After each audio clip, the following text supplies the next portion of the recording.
শ্রীধাম ব্রজমণ্ডলে 4 জন সিদ্ধ বাবা প্রসিদ্ধ আছেন। তার মধ্যে পৌষ মাসের অমাবস্যা দিবসে নিত্যলীলায় প্রবিষ্ট হয়েছিলেন ব্রজের রণবাড়ি নামক স্থানের কৃষ্ণদাস সিদ্ধ বাবা। আজ আমরা সেই কৃষ্ণদাস সিদ্ধ বাবার জীবনী কথা আস্বাদন করব। এর দ্বারা রাগানুগা ভজনের অনেক কিছু আমরা শিখতে পারব। এই কৃষ্ণদাস সিদ্ধ বাবার পূর্ব নাম ছিল, মানে পিতৃপ্রদত্ত নাম যেটা বলি আমরা, পূর্ব নাম শ্রীকৃষ্ণ প্রসাদ চট্টোপাধ্যায়। হ্যাঁ, তিনি যশোর জেলার অন্তর্গত মহাম্মদপুর গ্রামেতে তিনি জন্মগ্রহণ করেছিলেন। সেই সময়ে মহাম্মদপুর গ্রামেতে বাঙালি বীর সীতারাম রাজা ছিলেন। তিনার রাজধানী ছিল, বহু আগের কথা তো। তাহার পিতার নাম ছিল গোকুল চন্দ্র চট্টোপাধ্যায়।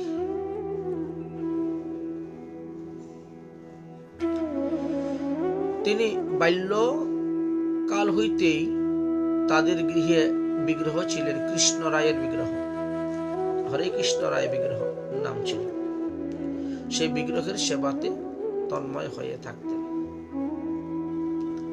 অতি অল্প বয়সী মাতা পিতাগণ তিনাকে বিবাহ দেওয়ার জন্য প্রস্তুত হয়েছিলেন।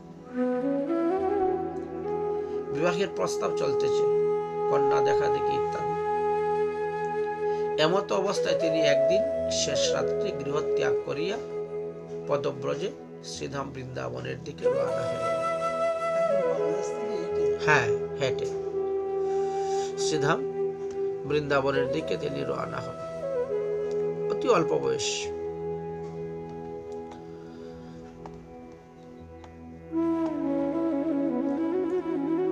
তো এসে বেশ কিছুদিন বৃন্দাবনে ছিলেন, রাধা মদন মোহনের সেবা করেছেন। তারপরে কিছুদিন গিরিরাজ গোবর্ধন পরিক্রমা করেছেন। তো গিরিরাজ গোবর্ধন পরিক্রমা করার সময় মানসী গঙ্গার পারে যে কৃষ্ণদাস সিদ্ধ বাবা, মানে ওই চাকলেশ্বর মহাদেবের পাশে, ওখানে মহাপ্রভু মন্দির আছে, সেখানে ওটা পার হওয়ার পরেই আপনি পাবেন যে মানসী গঙ্গার পারে গোবর্ধনের সিদ্ধ বাবা। মানসী গঙ্গার পারে কৃষ্ণদাস, ওনার নামও কৃষ্ণদাস, এনার নামও কৃষ্ণদাস। এই জন্য দুজনের মধ্যে খুব সখ্য ভাব ছিল।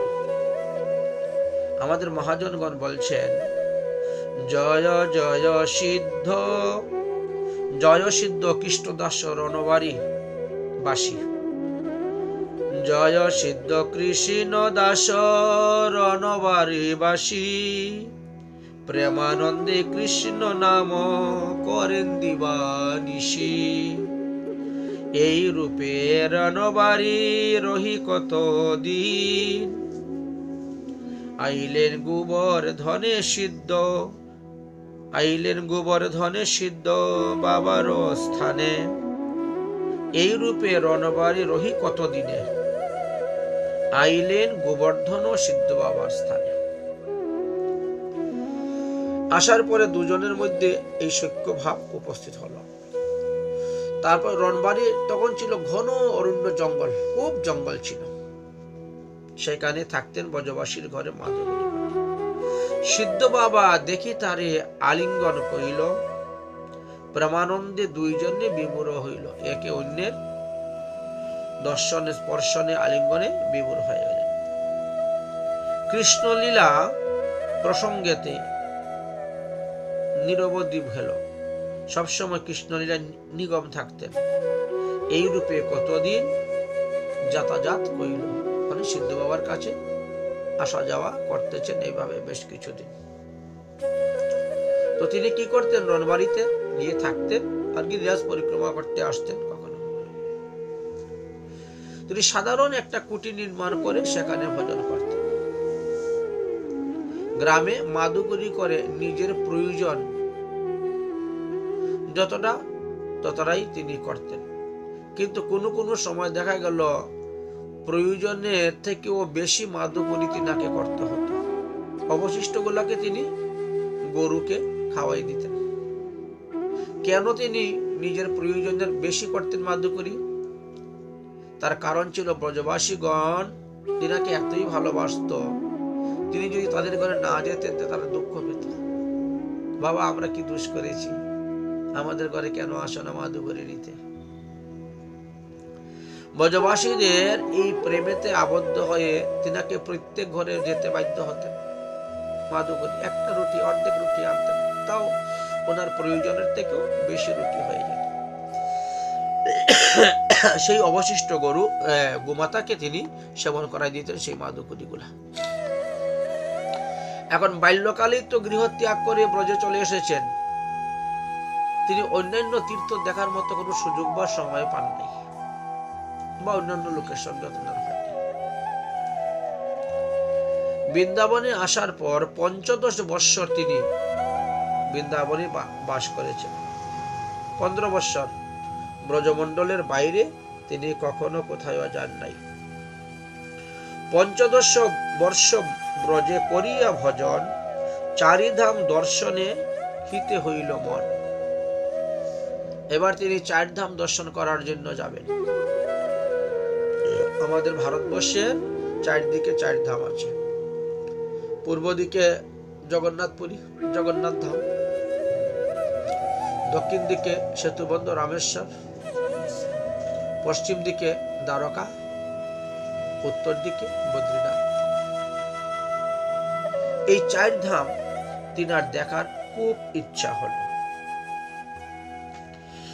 মনে মনে স্থির করলেন তিনি যাবেন। 4 ধাম দর্শনে হিতে তাহার মন, তাহা জানি শ্রী রাধাজি কহিল স্বপনে, বৃন্দাবনে আসিয়াছ আমারও চরণে, ইহাচারি অন্যত্র না যাইও কোথা কোন স্থানে, সর্ব অভিষ্ট পূর্ণ হইবে এই বৃন্দাবনে। রাধারানী স্বপ্নে আদেশ দিয়ে দিলেন। তাহলে 15 বৎসর তিনি এক নাগালে ধামে বাস করছেন। রাধা এই ব্রজের থেকে কোথাও বেরিয়ে যান নাই, কিন্তু কখনো লোকের মুখে শুনেন 4 ধামের মহিমার কথা, লোক যারা যায়, এই জন্য তিনার ইচ্ছা হয়েছিল 4 ধামে যাবেন। কিন্তু শ্রীমতী রাধারানী তিনাকে স্বপ্নে আদেশ দিয়ে বললেন যে তুমি বৃন্দাবনে আমার চরণে আসিয়াছ, এই ধাম ছাড়িয়া অন্যত্র যাইও না, এখানে থাকিয়া ভজন করো, ইহাতেই তুমি সর্বসিদ্ধি লাভ হইবে। তীর্থাদি ভ্রমণের প্রয়োজন নাই। আমাদের নরোত্তম দাস ঠাকুর মহাশয় বলে গেছেন প্রেম ভক্তির নিয়ে, তীর্থযাত্রা পরিশ্রম কেবলই মনের ভ্রম, সর্বসিদ্ধ গোবিন্দ চরণ। তো বৃন্দাবন কোনো তীর্থ নয়, বৃন্দাবন কি তীর্থ বলা যায়? বৃন্দাবন ধাম, নবদ্বীপ ধাম, এরা তীর্থতে কোটি গুণ শ্রেয়। আচ্ছা, কিন্তু কৃষ্ণদাস বাবা প্রিয়াজি স্বপ্ন আদেশটাকে মনে করছেন এটা মনে হয় আমার মন এবং বুদ্ধির একটা কল্পনা। চিন্তা করতেছি যে এই জন্য এটাকে তিনি গ্রাহ্য করলেন না। স্বমনের বুদ্ধিজাত কিছু কিছু আমরা স্বপ্নে দেখি, তো কল্পনা কিছু হয়, যার ফলে তিনি তীর্থযাত্রায় বাহির হয়ে গেলেন। একের পর এক সব ধাম সব তীর্থ দর্শন করতে করতে করতে করতে দ্বারকাতে গিয়ে তিনি উপস্থিত হয়েছেন। তো সেই সময়ে দ্বারকাতে একটা নিয়ম ছিল,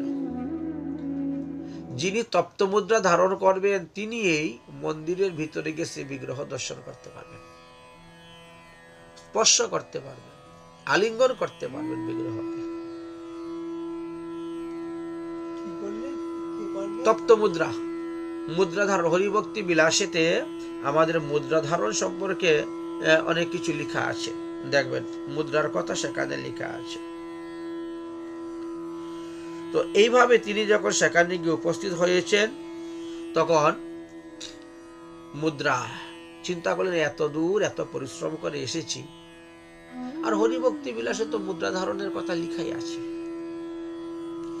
কি কি মুদ্রা দেহের মধ্যে ধারণ করলে কি কি লাভ হবে সেই সম্পর্কে লেখা আছে। কোন কোন মাসে কোন কোন মুদ্রা আপনার দেহের মধ্যে ধারণ করলে কি কি ফল লাভ করতে পারবে।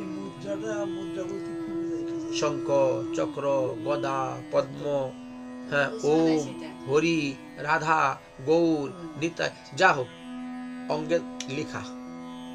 বর্তমান জগতে যেমন টেটু, হ্যাঁ বর্তমানে টেটু, কিন্তু তখন তো টেটু ছিল তখন তপ্ত মুদ্রা। একটা মনে করো একটা তামার মধ্যে একটা অঙ্কন করা আছে, সেটাকে গরম করবে বা করে এরকম ছাপ দিবে, একবারে ওটা পুরে একবারে আপনার শরীরে ছাপ থেকে গেল। যেমন আমরা ছোটবেলা টিকা নিতাম, টিকার দাগ কিন্তু এখনো আছে, ওটা কিন্তু মুছে না। ওই ধরনেরই একটা কিছু ছিল সেই সময়। হ্যাঁ হ্যাঁ, এটাকে বলা হয় তাপ সংস্কার। আমাদের তিলকটাকে বলা হয় পুণ্য সংস্কার। আর প্রত্যেকের পরিবার অনুসারে, সম্প্রদায় অনুসারে দেবা, কেউ রাম লিখে, কেউ কৃষ্ণ, কেউ রাধা, কেউ গৌর, কেউ নিতাই অঙ্গের মধ্যে লিখেন। তো হয়তো আপনি রাধা কুণ্ডের রস দিয়ে লিখেন, আর চন্দন দিয়ে লিখেন, আর তপ্ত মুদ্রায় ধারণ করেন। তো এইভাবে মুদ্রা ধারণের কথা হরিভক্তি বিলাসে দেওয়া আছে। ঠান্ডাটা ভালোই লাগতেছে। না আর পারছি না, নাহলে আমার নাক বন্ধ হয়ে যাবে।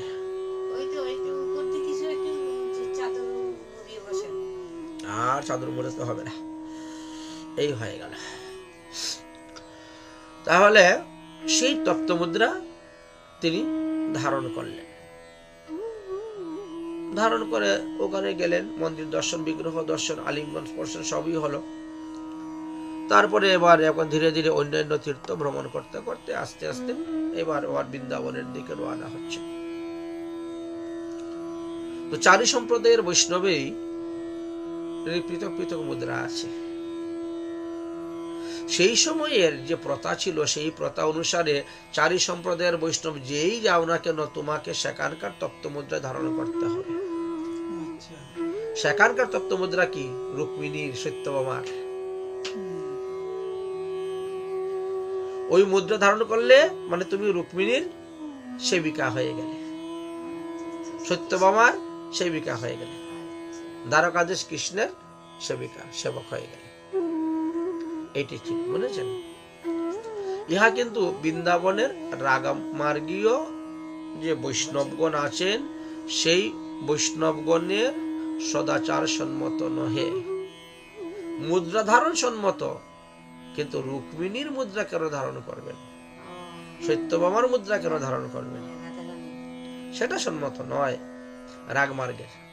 তাই রাগমার্গে যারা ভজন করেন, সেই সমস্ত বৈষ্ণবগণের গুরু পরম্পরা অনুসারে ওটা সদাচার সম্মত নহে।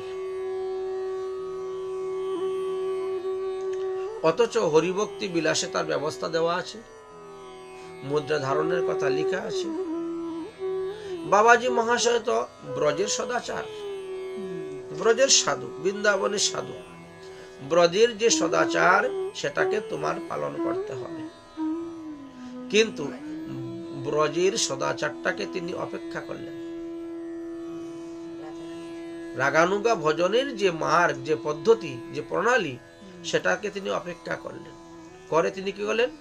হরিভক্তি বিলাসে যখন লেখা আছে মুদ্রা ধারণ, তাহলে আমি মুদ্রা ধারণ করব।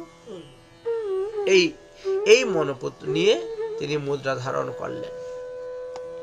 তারপরে কিছুদিন এদিক ওদিক অনেক তীর্থ ভ্রমণ করলেন। তীর্থ ভ্রমণ করতে করতে না চিত্তটা বিক্ষিপ্ত হয়ে গেল, আর ভালো লাগছে না, এবার ব্রজেই চলে যাব। তীর্থ ভ্রমণের প্রতি একটা অরুচি চলে আসলো। তখন ভাবলেন যে না, আর কোথায় না, সোজা বৃন্দাবনে চলে আসবে। এইবার তিনি বৃন্দাবনে চলে আসছেন। যেই দিন তিনি ব্রজে এসে উপস্থিত হয়েছেন বৃন্দাবনে, ওই দিন রাত্রি রাধারানী আবার তাকে স্বপ্নে আদেশ দিয়ে বলছেন, তুমি দ্বারকায় গিয়ে সত্যভামার গণের তপ্ত মুদ্রা ধারণ করেছ, অতএব তুমি আর ব্রজে বাস করার উপযোগী নও, তোমাকে ব্রজে বাস করতে হবে না, যাও তুমি দ্বারকায় চলে যাও। এই কথা বলে রাধারানী সেখান থেকে অন্তর্ধান হয়ে গেলেন। এবার স্বপ্ন ভাঙলো, এবার আর মনোকল্পিত নাই। আগেরটা মনে করেছে যে মনে কল্পিত, হ্যাঁ বুদ্ধি মনে করেছে, কিন্তু এখন নাই, এখন এটাকে বাস্তবে সত্য মনোকল্পিত নাই, এখন মনোকল্পিত হলো না, সত্যি তো। আগেরটা তো আমি মানলাম না, এখন তো রাধারানী আবার বলছেন। কিং কর্তব্য বিমূঢ় হয়ে গেলেন, কি করব। রাধারানী স্বয়ং আদেশ দিচ্ছেন, তোমার ব্রজবাসের আর যোগ্যতা নেই, উপযোগী নয় তোমার দেহ, তুমি দ্বারকায় চলে যাও। কোনো উপায় খুঁজে পাচ্ছেন না। ব্রজে যে সমস্ত সিদ্ধ বাবাজিগণ ছিলেন, মহাপুরুষ, সিদ্ধ পুরুষ, ভজনশীল মহাত্মা, তাদের কাছে গিয়ে স্বপ্নের বিবরণের কথা বললেন এবং চারধাম ভ্রমণের পূর্বের বিবরণের কথাও বললেন। এর কোনো উপায় আসেনি, কোনো বিধান আসেনি আর কিছু করার। তারা বলল, যেখানে স্বয়ং রাধারানীর আদেশ, সেখানে তো আর কোনো কথা নেই। রাধারানী স্বয়ং তোমাকে বলছেন যে তুমি আর এখানে থাকার জন্য চলে যাও, তারপরে আর আমরা কি বিধান দিব তোমাকে? কোনো পাশ্চিত্য বলে না বাবা, রাধারানীর বাক্যের উপরে আর কোনো পাশ্চিত্যের বিধানও নাই। কথিত আছে যে সেই সময়ে গোবর্ধনের সিদ্ধ বাবা যে কৃষ্ণদাস, তিনার কাছে গিয়ে উপস্থিত, কারণ তা তো সখ্য ভাব, বন্ধুত্ব, বহুদিন ধরে বন্ধুত্ব, এই জন্য সখ্য ভাব বশত এই রণবাড়ি সিদ্ধ বাবা সেখানে গিয়ে উপস্থিত হয়েছেন। বন্ধু বন্ধু বন্ধু বলে ডেকে ডেকে উপস্থিত হয়েছেন। গোবর্ধনের সিদ্ধ বাবা কণ্ঠস্বর শুনে বুঝতে পেরেছেন, তাড়াতাড়ি দরজা খুলে বেরিয়েছেন। বেরিয়ে একেবারে গলাগলি কুলাকুলি করা হচ্ছে, ঘরে নিয়ে বসিয়েছেন। তো বন্ধু, এতদিন ধরে কোথায় গিয়েছিলে? বহুদিন ধরে তোমার দেখা সাক্ষাৎ নাই, কোনো খবরাখবর নেই, তুমি কোথায় গিয়েছিলে? তখন রণবাড়ি সিদ্ধ বাবা তাই সেই উত্তরে বললেন যে আমি চারধাম ভ্রমণ করতে গিয়েছিলাম। চারধাম ভ্রমণ করতে? তুমি দ্বারকায় গিয়েছিলে? হ্যাঁ দ্বারকায় গিয়েছি। দ্বারকায়? হ্যাঁ, এই দেখো না, এই দেখো রুক্মিণীর তপ্ত মুদ্রায় দেখুন, সত্যভামার তপ্ত মুদ্রা আমার হাতে, এই দেখো ছাপ। সঙ্গে সঙ্গেই সিদ্ধ বাবা একটু সরে গেলেন, যে এত আপন বন্ধু, কিরকম সখ্য ভাব, সরে গেছে। সরে গিয়ে বললেন, বন্ধু তুমি চলে যাও, আর কোনোদিন আমার কাছে আসিও না। কেন? আমি কি দোষ করেছি? আমি কি দোষ করেছি? গোবর্ধন সিদ্ধ বাবা তখন দীর্ঘ লম্বা নিঃশ্বাস ত্যাগ করে বলছেন,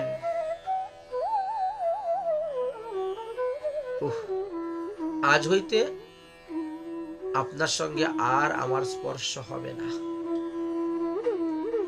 আপনার পরশের যোগ্যতা আমার সম্পূর্ণ বিনিষ্ট হয়ে গিয়েছে।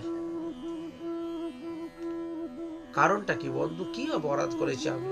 তুমি আমাকে ছুবে না, ধরবে না, স্পর্শ করবে না, আমার সঙ্গে কথা বলবে না, আমার তুই সরে গেছো। তখন বলছে, দেখো বন্ধু, আপনি হলেন মহারাজ রাজেশ্বরীর সেবিকা, আপনি রুক্মিণী সত্যভামার সেবিকা, আর আমি ব্রজের এক সাধারণ গোয়ালিনীর সেবিকা, দাসী। রাজরানীর দাসীর সঙ্গে গোয়ালিনীর দাসীর কোনো সম্পর্ক থাকে না, হয় না।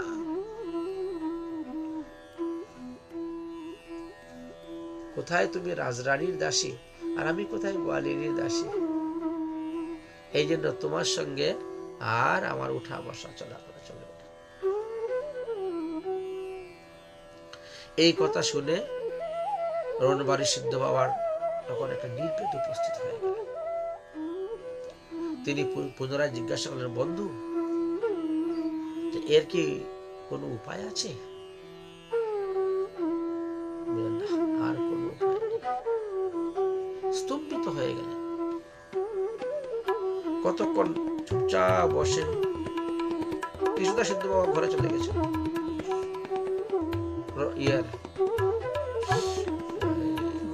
গোবর্ধন সিদ্ধ বাবা আর তোমার কথা বলো, ও কি করবে? কতক্ষণ বসে বসে দণ্ডবত প্রণাম করে উঠে চলে আসলেন। প্রণাম করে চলে আসলেন, কারণ ইহার কোনো প্রতিকার তিনি পেলেন না। অনেক বৈষ্ণবদের কাছে গেলেন। হ্যাঁ, না এখন তো তপ্ত মুদ্রা দেয় না সাপ, এখনো তপ্ত মুদ্রা ছাপ দেয় না, তখনকার তপ্ত মুদ্রার একটা ইয়ে ছিল। যাই হোক, এইবার তিনার দেহের মধ্যে নির্বেদ উপস্থিত হলো। যেই দেহ নিয়ে আসলাম ভজন করার জন্য, স্বপ্নে রাধারানী আসলেন, আদেশ দিলেন, আমার একটু ভুলের জন্য আজকে আমি রাধারানীকে হারালাম। এবার তিনি চিন্তার মধ্যে পড়ে গেছেন কি করবেন।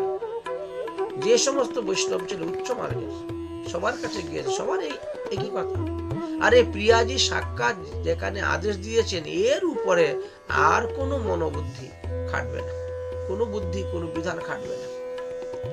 হতাশ হইয়া তিনি তখন রণবাড়িতে ফিরে চলে যান। তিনার কুটিরে সংকল্প করলেন কি, অন্ন জল ত্যাগ করে প্রাণ বিসর্জন করবেন।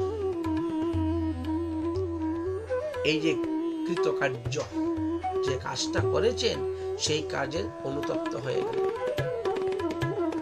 প্রিয়াজির বিরহ অনল হৃদয় দগ্ধ হইতে শুরু হয়েছে। আর রাধারানীকে আর দর্শন পাচ্ছেন না। আগে যেমন লীলা স্মরণ করলে, যুক্তির স্মরণে বসলে, মানসিক চিন্তনে বসলে দেখতে পেতেন রাধারানী কোথায় যাচ্ছেন, কি করছেন, কৃষ্ণের সঙ্গে কিভাবে মিল। এখনো প্রায় হয় না। রাধারানীকে আর স্মরণের মাধ্যমে পাচ্ছেন না। এইভাবে বিরহ অনলে দগ্ধ হইতে হইতে প্রায় 3 মাস গত হয়ে গিয়েছে। ভিতরে ভিতরে জ্বলতেছে, বাইরে প্রকাশ, কত কষ্ট। অন্ন জল ত্যাগ করে করে আসে, অনুতপ্ত হয়ে এইভাবে 3 মাস। তারপরে ওই ভিতরের অগ্নিটা ফুটে বাইরে চলে আসে।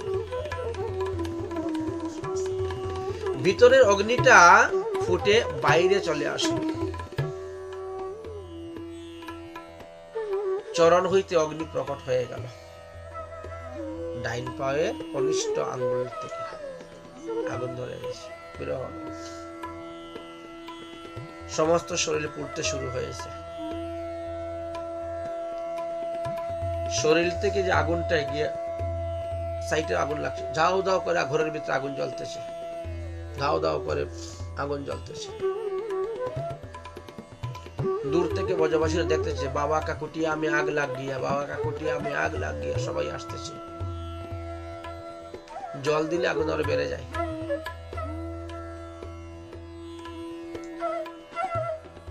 সারাদিন আগুন জ্বলছে, বন্ধ হলো না।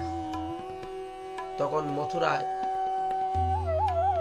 খবর দিলেন, তোর গোবর্ধনে থানা হয়ই নেই, মথুরাতে থানা, কোতোয়ালিতে খবর দেওয়া হলো। সেখান থেকে থানা পুলিশ সব আসলো, কিন্তু কেউই আগুন নিভাতে পারছে না। আর সিদ্ধ বাবা উচ্চস্বরে হরিনাম করতেছেন, আগুন জ্বলতেছে ধাও ধাও দেহের মধ্যে, কিন্তু মাথা পুড়তেছে না, গলার নিচে সমস্ত শরীর থেকে ধাও ধাও করে আগুন জ্বলতেছে। অথচ তিনি বসে আছেন আর হরিনাম তিনি উচ্চস্বরে করতে শুরু করেছেন। উচ্চস্বরে হরিনাম করতেছেন। এইভাবে 3 দিন 3 রাত গত হয়ে গেল। সেই সময়ে শ্রী শ্রী সিদ্ধ জগন্নাথ দাস বাবাজি মহারাজ তিনি ব্রজমণ্ডল পরিক্রমাতে ছিলেন। তো তিনার এক শিষ্য ছিল বিহারী, তিনাকে ওই কাঁধে করে নিয়ে ঘুরে বেড়াত। সব জায়গায়, সেই বিহারী। তো এই বিহারীর মুখে তিনি তখন এই সংবাদটা পেলেন যে রণবাড়ি সিদ্ধ বাবার কুটিয়ায় আগুন লেগেছে, রণবাড়ি সিদ্ধ বাবার শরীরে আগুন লেগেছে, আগুন কিছুতেই বন্ধ করা যাচ্ছে না। অথচ তিনি হরিনাম মহামন্ত্র উচ্চস্বরে কীর্তন করতেছেন, সবাই শুনতে পাচ্ছে, লোকের প্রচন্ড ভিড় ছিল। তিনি বললেন তাহলে চলো আমাকে নিয়ে সেখানে চলো, আমি যাই একটু দর্শন করে নিই। সিদ্ধ জগন্নাথ দাস বাবাজি মহারাজ সেখানে গেলেন দর্শন করার জন্য।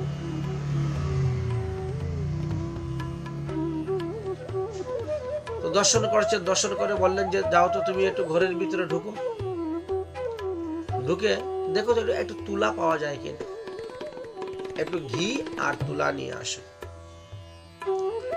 তখন বিহারী কি করলেন, ভিতরে প্রবেশ করলেন, করে খুঁজাখুঁজি করে ঠাকুর ঘর থেকে ঘি আর তুলা নিয়ে আসলেন। বললেন তুলসী গাছের ডাল নিয়ে আসো, শুকনো তুলসী গাছের শুকনো ডাল।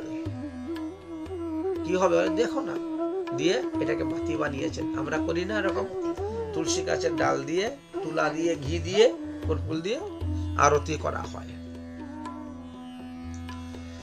তো এইভাবে এনেছেন, এনে ওইগুলো তৈরি করতেছেন আর বলতেছেন আরে বাবা এটা হলো বিরহ অনল, বিরহ অনল, এটাতে জল দিয়ে নিবানো যায় না, বিরহ অনল তো জল দিয়ে নিবানো যায় না। এক কাজ করো, ভিতরে যে দরজা কপাট দেওয়া আছে তো দরজা ভাঙো, আমি ভিতরে প্রবেশ করব। ঠিক আছে, আদেশ অনুসারে দরজা ভাঙ্গা হলো, ভিতরে তিনি প্রবেশ হলেন। আর এদিকে রণবাড়ি সিদ্ধ উচ্চস্বরে হরিনাম করতেছে, গ্রামবাসী সবাই চলে এসেছে চতুর্দিকে, সবাই বাবাকে ভালোবাসতেন, এসেছে।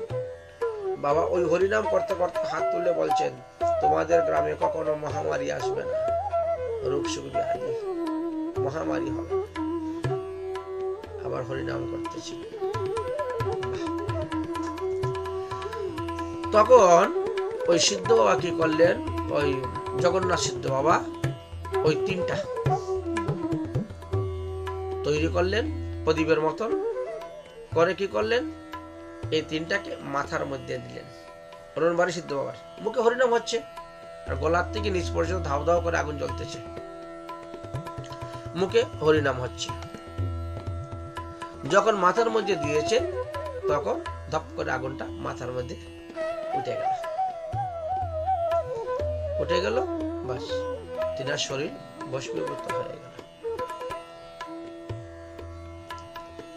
তাহলে চিন্তা করেন তো, 3 দিন ধরে শরীর ধাও ধাও করে আগুন জ্বলতেছে, কিন্তু বুকের উপরে উঠতেছে না অগ্নি, হরিনাম উচ্চস্বরে হচ্ছে।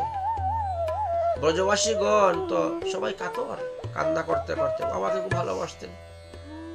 তারা কত চেষ্টা করলো আগুন নিভাতে, কিন্তু পারলেন না। বরং তাদেরকে আরো হাত তুলে আশীর্বাদ করলেন তোমাদের গ্রামে কখনো দুঃখ আসবে না, তোমরা কখনো দুর্ভিক্ষ হবে, তোমাদের গ্রামে দুর্ভিক্ষ আসবে না, তোমাদের গ্রামে কখনো মহামারী হবে না, তোমাদের উন্নত যাই হোক না কেন তোমাদের গ্রামে কিচ্ছু হবে। অদ্যপিও তাহার বাণী প্রত্যক্ষ প্রমাণ দেখা যায়। এই গ্রামে গেলে পরে দেখবে প্রত্যক্ষ প্রমাণ এখনো আছে। রণবাড়ি ছাতা হইতে হ্যাঁ হ্যাঁ হ্যাঁ হ্যাঁ ঠিক ঠিক ঠিক ধরেছে। সিদ্ধ বাবার দেহ দগ্ধ হয়ে গিয়েছে। সংবাদ পাইয়া এবার ওই এক মুসলমান দারোগা সেখানে গিয়ে উপস্থিত হন, আর এক হিন্দু তহসিলদার আসিয়া উপস্থিত হইলেন। শোনা যায় যে এই মুসলমানটি সিদ্ধ বাবার সম্মুখে গেলে পরে অগ্নিটা নিভে যেত, অথচ সরিয়া গেলেই আবার ধপ করে আগুনটা জ্বলে উঠে যেত অগ্নিটা। এই ব্যাপার দেখিয়া হিন্দু তহসিলদার প্রচুর ঘৃত আনিয়া সিদ্ধ বাবার দেহে অর্পণ করেছিলেন। তিনি যেভাবে বসিয়া দেহ ভস্ম করিয়াছিলেন, এখনো সেইভাবেই তিনার সমাধিটা দৃশ্য আছে। হ্যাঁ হ্যাঁ, সিদ্ধ বাবা দগ্ধ দেহ ভস্মীভূত যখন ঠান্ডা হয়ে গেল, শীতল হয়ে গেল, কিছুদিন পরে তাহার গুরুভাই প্রেম দাস বাবাজি মহাশয় আসিয়া বলিলেন, ভাই আপনি আমার হাতের কাষ্ঠ তো নেন নাই, মানে তুলসী গাছের ডাল বা চন্দন কাষ্ঠ ইত্যাদি তো মানুষে দেয়, বা কান্ডা, কেউ মারা গেলে পরে কান্ডা আদি দেওয়া হয়।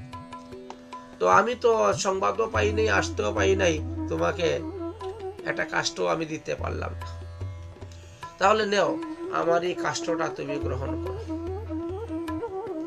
এই বলিয়া সেই চিতাভস্ম, ওই চিতাভস্মের উপরে কাষ্ঠ দেওয়া মাত্রই সেই কাষ্ঠ আবার ধপ করে আগুন লেগে জ্বলে গেল, আগুন প্রকট হয়ে গেল। বহুদিন পরে মারা যাওয়ার পরে চিতা ঠান্ডা হয়েছে, মানে কয়েকদিন। হ্যাঁ,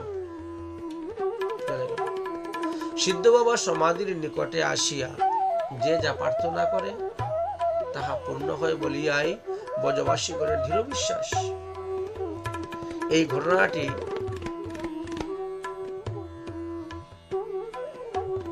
প্রায় 100 বছরের উপরে বেশি হবে, মানে 150 বছরের আগের ঘটনাটা, বুঝেছেন? 150 বছর তো হবে, 150 বছরের আগের ঘটনা। তো সিদ্ধ বাবা এখানকার ব্রজবাসীগণকে আদেশ করেছিলেন যে তাহারা যেন ফাল্গুনী শুক্লা একাদশী তিথি অবশ্যই পালন করে এবং হরিবাসর জাগরণ করে। অদ্যবধি ও সেখানকার ব্রজবাসীগণ, এমনকি বালক বালিকা অতিথি সবাই এই গ্রামের একাদশী ব্রত করেন, পালন করেন। তিথি বিশেষ সবাই আসেন, বিরাট উৎসব হয়।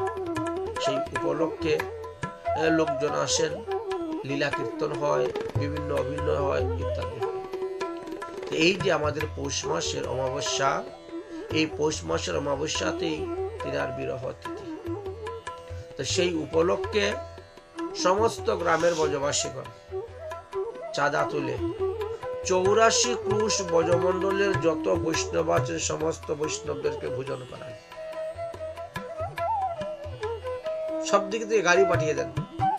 রাধাকুণ্ডের জন্য 2টা গাড়ি পাঠিয়ে দিবেন, গোবর্ধনের জন্য 1টা গাড়ি পাঠিয়ে দিবেন, বর্ষানার জন্য গাড়ি পাঠাবেন, বৃন্দাবনের জন্য গাড়ি, সব জায়গায় বড় বড় বাস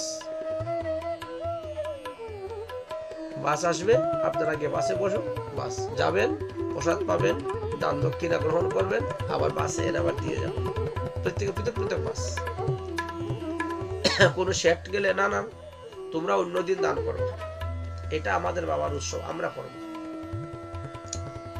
সমস্ত গ্রামবাসীরা তারা চাঁদা তুলে এইভাবে 84 কোষ ব্রজমণ্ডলের যত বৈষ্ণব আছেন সবাই, কেউ যারা গাড়িতে জায়গা নেই নিজেরা ভাড়া করে চলে যান, কারণ একটা বাসে কতজন, 60-70 জন লোক ধরবে, না হলে দাঁড়িয়ে 80-90 জনই ধরলো, কিন্তু লোক তো তার থেকে বেশি যাচ্ছে। এই জন্য নিজ নিজ ভাড়া দিয়েও লোক সবাই চলে যায় সিদ্ধ বাবার উৎসবে।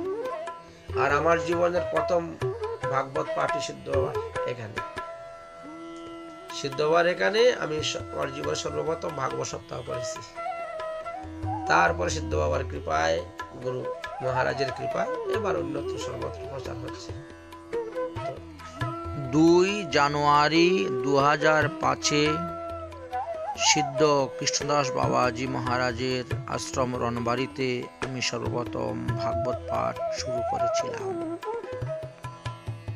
প্রথম ভাগবত সপ্তাহটা সিদ্ধ বাবার এখানে, রণবাড়ি সিদ্ধ বাবার এখানে হয়েছিল। তো এই সিদ্ধ বাবার অশেষ কৃপা, এবং এখানে আমরা আরেকটা জিনিস শিখতে পেলাম যে রাগানুগা মার্গের ভজন। রাগানুগা মার্গের ভজনটা কত সূক্ষ্ম, চিন্তা করে দেখছেন। একটু এদিক সেদিক হলেই রাধারানীর কৃপা থেকে সরে যাবে। যদিও আমাদের মহাজনগণ বলছেন, হে রাধারানী নজরো সে গিরানা না চাহে জিতি না সাজা দেনা, তুমি তোমার নজর থেকে আমাকে সরাইয়া নিও না। আমি যদি দোষ করে থাকি তুমি যত খুশি আমাকে সাজা দাও। কিন্তু কিছু কিছু জায়গা আছে সেখানে রাজা রানীরা ক্ষমা করতে পারেন না। नजरों से जो घिर जाए मुश्किल ही संभल पाए। এই যে নজর থেকে ঘিরে গেলেন আর তিনি সামলাতে পারলেন না। এই বিরহ আনলে দগ্ধ হতে হতে শেষ পর্যন্ত ভিতরের অগ্নি বাইরে প্রকাশ হল এবং তিনি নিত্যলীলায় প্রবিষ্ট করলেন। তো এই সিদ্ধ বাবার উৎসবই 14ই পৌষ 30 ডিসেম্বর 2024 পড়েছে। সেটা তো পরিষ্কার ভাবে বলেন নাই, সেটা পরিষ্কার ভাবে দেওয়া নেই। অনুমানিক 150 বছর আগের ঘটনাটা বলা হয়েছে। বাল্যকালে তিনি গৃহত্যাগ করে এসেছেন, 15 বছর বৃন্দাবনে বাস করেছেন, তারপরে তিনি তীর্থ ভ্রমণে গিয়েছেন। তীর্থ ভ্রমণ করে হয়তো আর 2-4 বছর লেগেছে, ঘুরে আসতে 12-20ও লাগতে পারে। হ্যাঁ, পায়ে হেঁটে তীর্থ ভ্রমণ করতেন। তো যাই হোক, সিদ্ধ বাবার তিথি আসতেছে, এই জন্য সিদ্ধ বাবার জীবনী কথা আমরা কিছু আস্বাদন করলাম। রণবাড়ি সিদ্ধ বাবার সূচক কীর্তনটা দেওয়া আছে মনোহর ভজন দীপিকার 819 পৃষ্ঠাতে। জয় সিদ্ধ কৃষ্ণ দাস রণবাড়ি বাসী, জয় সিদ্ধ কৃষ্ণ দাস রণবাড়ি বাসী। প্রেমানন্দে কৃষ্ণ নাম করে দিবানিশি, এই রূপে রণবাড়ি রহি কত দিন। আইলেন গোবর্ধনে সিদ্ধ বাবা স্থানে, সিদ্ধ বাবা দেখি তারে আলিঙ্গন কইল। প্রেমানন্দে দুইজনে বিভোর হইল, কৃষ্ণ লীলা প্রসঙ্গেতে নিগমন ভেল। এই রূপে কতদিন যাতাযাত কইল, 15 বৎসর ব্রজে করিয়া ভজন। চারিধাম দর্শনে হইল তার মন, তাহা জানি শ্রীপ্রিয়াজি কহিল স্বপনে। বৃন্দাবনে আসিয়াছ আমার চরণে, ইহা ছাড়ি অন্যত্র না যাহ কোন স্থানে। সর্বাবিষ্ট পূর্ণ হবে এই বৃন্দাবনে। স্বপ্নাদেশ তিহু মন কল্পিত মহানীল, মনোল্লাসে তিহুদার কাতে চলিল। তথা যাইয়া তপ্ত শক্ত মুদ্রা ধারণ করিল। অন্য তীর্থ যাইতে আর মন নাহি গেল। তথা হইতে বৃন্দাবনে ফিরিয়া আসিল। সেই রাত্রে পুনরপি স্বপ্নেতে কহিল, সত্যভামা দাসী হইলে ব্রজবাস গেল। এই বাক্য মনে তিহু সুসত্য মানিল। কি মোর কর্তব্য বলি চিন্তিতে লাগিল। গোবর্ধনের সিদ্ধ বাবার নিকটে আইল। সিদ্ধ ভাবা আলঙ্গিয়া বার্তা পৌঁছিল। তিহু কহে, দ্বারকায় মুহি চলি গেল। এই দেখো তপ্ত মুদ্রা মোর অঙ্গে হয়। দীর্ঘ শ্বাস ছাড়ি সিদ্ধ বাবা তারে কয়, রণবাড়ি আর রাজরানীর দাসী হইলে গোয়ালিনীর মই। তোমার পরশের যজ্ঞ মুহি এবে নয়। তাহা শুনি প্রণামিয়া কিছু না বলিল। মন দুঃখে রণবাড়ির গ্রামেতে আসিল। তবে অন্ন জল আদি সব ত্যাগিল। প্রিয়াজির বিরহানলে অঙ্গ দগ্ধ হইল। পাদ্যাঙ্গুষ্ঠ হইতে অগ্নি বাহির হইল। তাহাতেই সর্বশরীর জ্বলিতে লাগিল। সিদ্ধ জগন্নাথ বাবা তথায় আছিল। বিরহয় নল বলি নিকটে আসিল। ব্রজবাসী গণ সবে দেখিতে আসিল। অন্য কষ্ট হবে না বলি বরদান কইল। কণ্ঠস্থান বদি অগ্নি জ্বলিয়া উঠিল।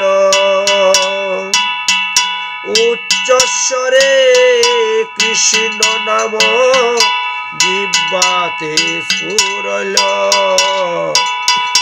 জগন্নাথ দাস বাবা তুলার বর্তি লইয়া মস্তকে রাখিল বর্তি উঠিল জ্বলিয়া। তাহাতে সর্ব অঙ্গ ভস্মসাৎ হইল। ব্রজবাসী সর্বজনে আহাকার কইল পৌষ মাসের কৃষ্ণ পক্ষে অমাবস্যা দিনে রাধা কৃষ্ণ লীলাতে করিল গমনে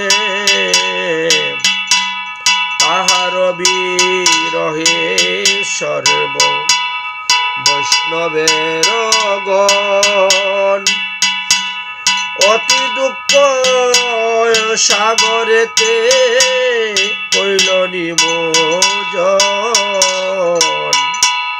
তাহার করুণা কথা হৃদে করিয়া নিবেদন করে দিন হরি